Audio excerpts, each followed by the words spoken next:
안녕하세요. 의과학자 뿔란햄스터입니다. 자, 오늘 뿔란햄스터의 발칙한 심리학 그 네 번째 이야기는요.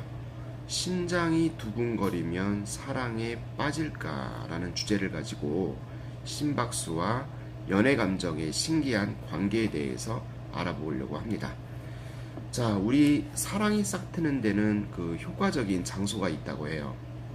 두 사람이 심장이 두근거리는 그 상황을 공유를 한다면 그 두근거림을 상대에 대한 호감과 사랑 감정이라고 우리가 생각을 합니다.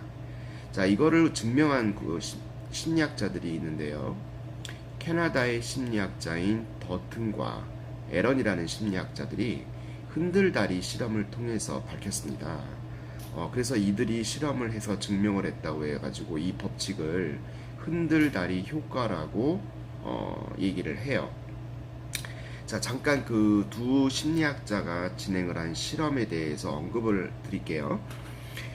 이 두 사람이 실험 참가자를 모집을 했어요. 실험 참가자는 18세에서 35세까지의 독신 남성을 상대로 해서 일단은 실험을 진행을 했고요. 첫 번째 스텝은 남성이 다리를 건너게 하는데 이 다리를 두 가지를 준비했습니다. 일반적으로 우리가 그냥 흔들거리지 않는 보통의 안전한 다리 하나와 그 다음에 불안정하게 기우뚱거리고 흔들거리는 다리 두 다리를 준비를 해가지고 이 모집한 독신 남성들에게 건너보도록 지시를 내린 거예요. 그래서 다리를 건널 때 그 다리 위에서 두 번째는 여성이 설문조사를 합니다. 다리 위에서 여성이 설문조사를 하는 거죠. 세 번째 단계에서 그 결과에 관심이 있으면 나중에 전화하세요 라고 여성이 자신의 이름하고 전화번호를 적힌 메모를 건네주죠, 남자한테. 그랬더니 고정다리에서 설문조사를 받은 남성과 흔들다리 바위에서 설문조사를 받고 전화번호와 이름을 건네받은 그 남자들 중에서 어느 쪽에서 전화가 많이 왔을까요? 아주 단순한 실험이죠. 결과는 고정다리보다는 불안정하게 흔들리고 있는 다리를 건넌 남자로부터 여성에게 전화와 메시지가 온 경우가 훨씬 많았다고 얘기를 합니다.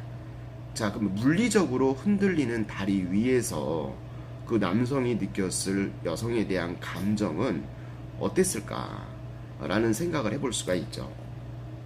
결국은 흔들다리를 건넜을 때 그 두근거림을 같이 흔들다리를 건넌 상태에 대한 두근거림으로 착각을 한 겁니다. 그래서 그 착각이 결국은 여성에 대한 호감을 만든 거죠. 아주 단순한 실험이지만 이 실험을 통해서 우리가 얼마만큼 그 심장의 어떤 두근거림이 호감이라든가 또는 상대방에 대한 어떤 그 사랑에 대한 이런 감정들, 이런 것들과 연관성이 있을 거라는 생각을 하게 됩니다. 자, 그러면 우리가 심박수가 높아질 수 있는 경우를 한번 일상생활에서 한번 볼까요? 보통 공포영화, 요즘에 뭐 우리 공포영화 인기 있는 거 있죠. 그 어느 지역에서 제가 이 영상이라서 말을 해도 될지는 모르겠지만 어쨌든 가장 인기가 있는 한국의 공포영화가 있습니다.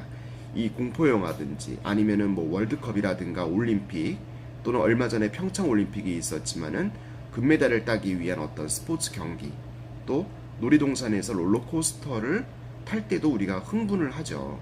그리고 심장박동도 당연히 빨라지게 됩니다. 뭐 그 외에도 우리가 술을 마시는 경우에도 사람에 따라서 다르지만 기본적으로 알코올을 섭취할 경우에 심박수가 증가하는 것을 확인할 수가 있어요.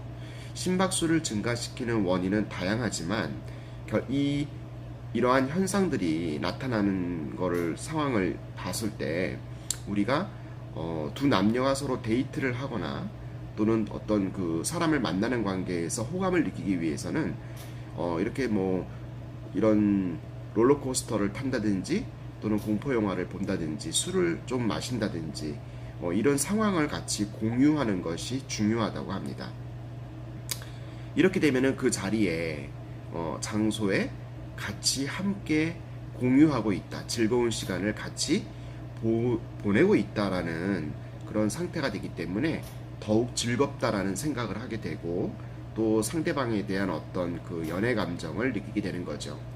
어쨌든 간에 이러한 외부적인 환경적인 요인들이 심장박동을 좀 증가를 시키게 되고 흥분을 느끼게 되고 심장을 두근거리게 만드는 이러한 그 결과들은 결국은 어떤 그 가치 있는 이러한 상황을 같이 공유하는 상대 이성에 대한 사랑에 대한 감정, 호감에 대한 감정으로 착각을 하게 되는 거죠. 그러나 우리가 알아둬야 될 것이 있는데, 이러한 감정들의 변화는 단순히 우리가 연애에 대한 계기를 마련하는 데 그치는 겁니다. 이런 감정을 느꼈다고 해서 정말로 이성 간의 연인으로 발전을 급속도로 한다든지, 아니면 이성 간의 사랑의 감정이 휘 하고 싹 트는 것은 아니에요. 그러나 이러한 감정들이 생길 수 있는 착각을 마련해 줌으로 해서 상대방에 대한 호감 정도, 또는 사랑에 대한 사랑으로 발전할 수 있는 가능성에 대한 그 계기를 마련해 준다는 의미에서는 아주 중요한 요소라고 할 수가 있습니다. 상대가 누구든 사랑에 빠지는 것은 아니고요.